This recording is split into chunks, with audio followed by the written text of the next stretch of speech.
on how it happened and everything that's happened since then. I don't have any regrets with anything. I'm going to compete and play 100% hard no matter who it is, like I said, or who we're playing. No, I don't have any regrets. Angel Reese is standing firm. I don't have any regrets, she said, but while she's owning her choices, Chennedy Carter's career is spiraling faster than a fumbled fast break. That infamous cheap shot on Caitlin Clark? Total disaster. The Chicago Sky wasted no time cutting her loose, like she was radioactive. And now, crickets. Not a single unrivaled team is even looking her way.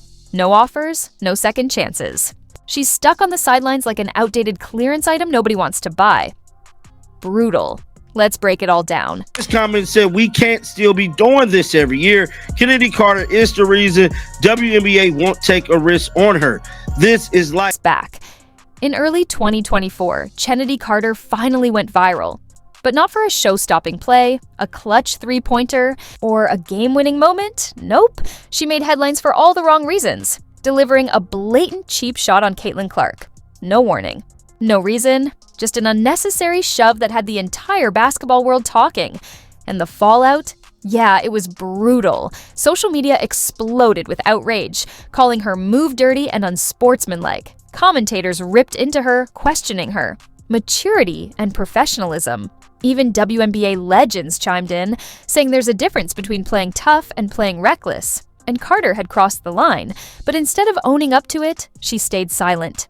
No apology, no accountability, just an attitude like she was the victim. Meanwhile, her reputation took a hit she couldn't shake off. Sponsors, coaches, and front offices were watching. And what they saw wasn't just one bad moment, it was a pattern. And in a league where every roster spot is valuable, Carter had just made herself expendable. So when the Chicago Sky let her go, nobody was shocked. And now, no team wants to touch her, no contract offers, no invitations to training camp, just an empty roster spot where her career used to be. There's still a bunch of buzz around that chest check that Caitlin Clark got from Sky forward Chennedy Carter.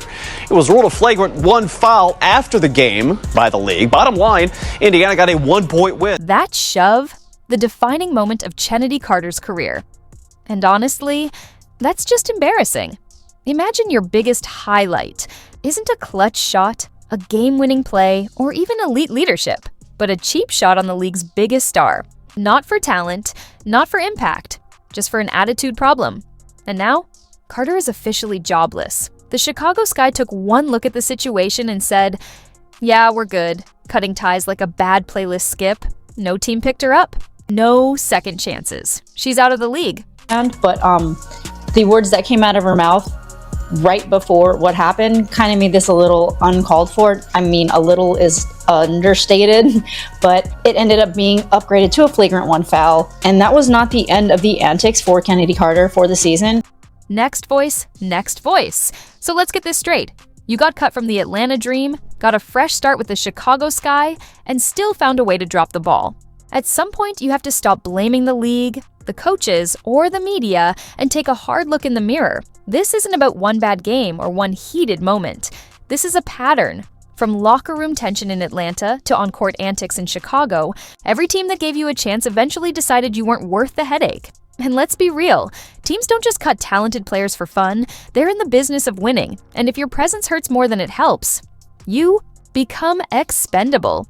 The WNBA isn't some high school rivalry where beef and bad attitudes get you extra playing time. It's a professional league, and professionalism matters just as much as talent. Caitlin Clark came in and changed the entire WNBA landscape, bringing in record ratings, higher salaries, and more eyes on the game than ever before. You didn't have to like her, you didn't have to be her friend. But if you were smart, you would have recognized that her success benefited you too. Instead, you turned it into a personal vendetta, choosing to be petty instead of professional. And now, you're out. No contract, no team, no future in the league. At this rate, the only thing left to do is ask yourself, was it really worth it? It says here, expect Pagliacca to extend these offers to Evans and Onyenwere, while Carter will be a free agent to test the market as an free to test the market as unrestricted free agent. Disguised unrestricted free agent Diamond DeShields, Izzy Harrison, Bree Turner, all expected to sign elsewhere. Carter's name was not mentioned not once. And what I don't understand is none of the journalists asked about Chennedy Carter. No one asked. Oh, And let's not forget her fans swearing up and down that she's got that dog in her. Yeah, she had a dog, all right. A Chihuahua yapping at a Great Dane because she couldn't handle Caitlin Clark getting all the shine, and now that dog is jobless, sitting at home watching the WNBA from the couch like the rest of us. Except the difference, we didn't fumble our careers to get here. Chennedy Carter had talent, opportunities, and second chances, but instead of leveling up, she let pride, pettiness, and bad decisions write her legacy. Now the only thing left is the reality check she's been avoiding. Next voice, karma never misses. Chennedy Carter thought she could shove superstars, stir up drama, and act like she was bigger than the game itself. She didn't just play reckless, she treated her reputation the same way, thinking she could blur the line between tough and toxic. But here's the thing about basketball, it keeps receiving. She turned to you a little bit Yeah. after the fever I didn't answer no Caitlin Clark questions. Did she say anything to you? I don't know what she said. What'd you say to her? I didn't say anything. Extremely talented and is a player that can impact the game at the highest level in our league.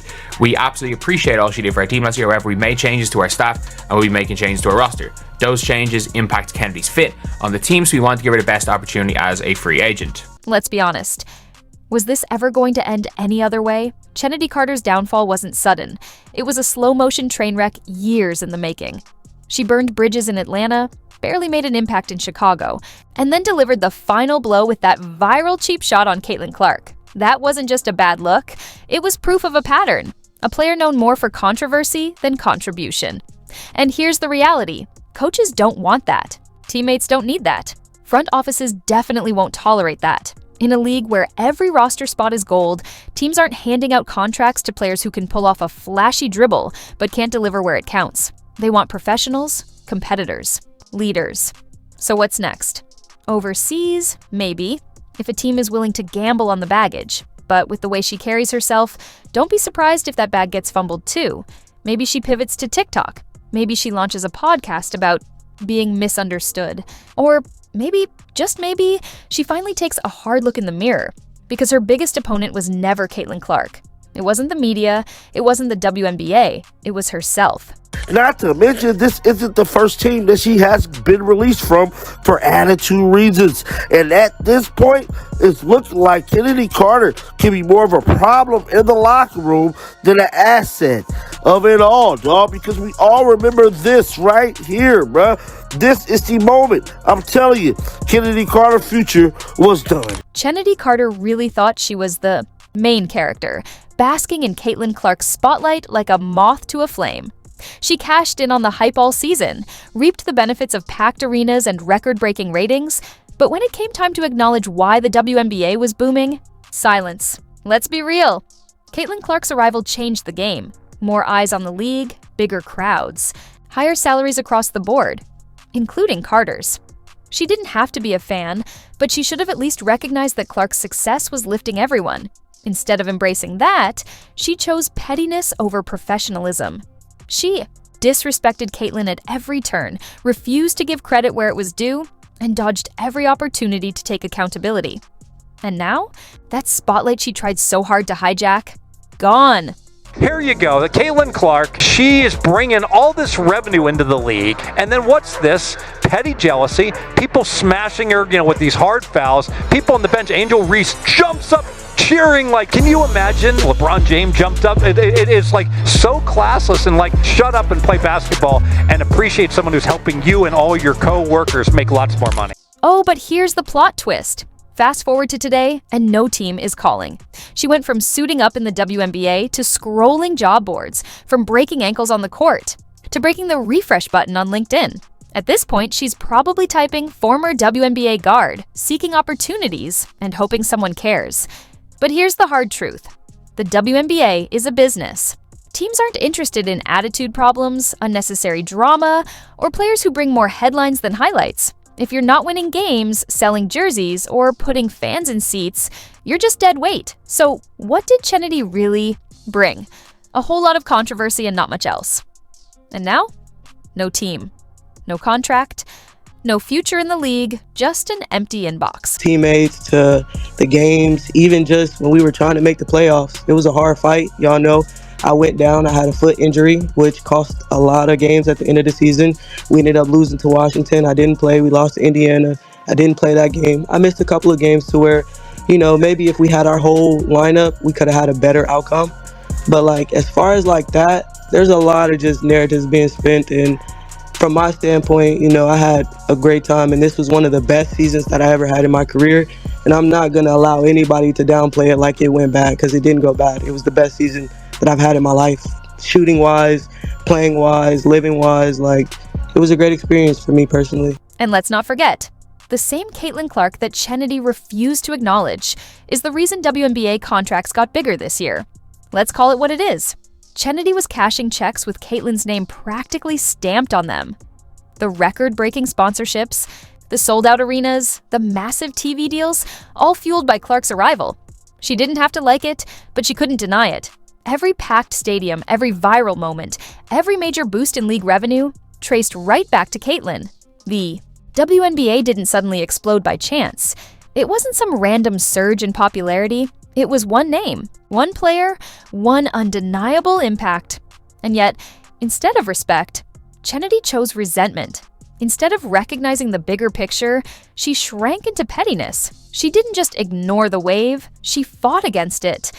And now, that same wave washed her right out of the league. And that direct deposit? Yeah, that was Double C approved. Like it or not, Caitlin wasn't just changing the game. She was paying the bills, too. An unfortunate situation, because it does seem like the teams that Chennedy Carter has gone to, there has been some type of, issue and drama. Letting her go for nothing, I don't think that's the best opportunity for her, because I don't think other teams want her. I'm not even going to lie. I'm not going to lie, man. The display she was putting on with her behavior, nah, fam. Nah, no team going to want that. The drama in Chicago? No surprise. Bad vibes, locker room tension, and a front office that finally said, enough is enough. Now, Chennedy Carter is paying the price for being the league's biggest problem child. Let's be honest, WNBA teams aren't just looking for talent. They want professionals, they want players who elevate the team, not drag it down with unnecessary drama. And when you become more of a distraction than an asset, you get left behind. That's exactly what happened here. Meanwhile, Caitlin Clark is out here redefining the league, breaking records, and making the game bigger than ever.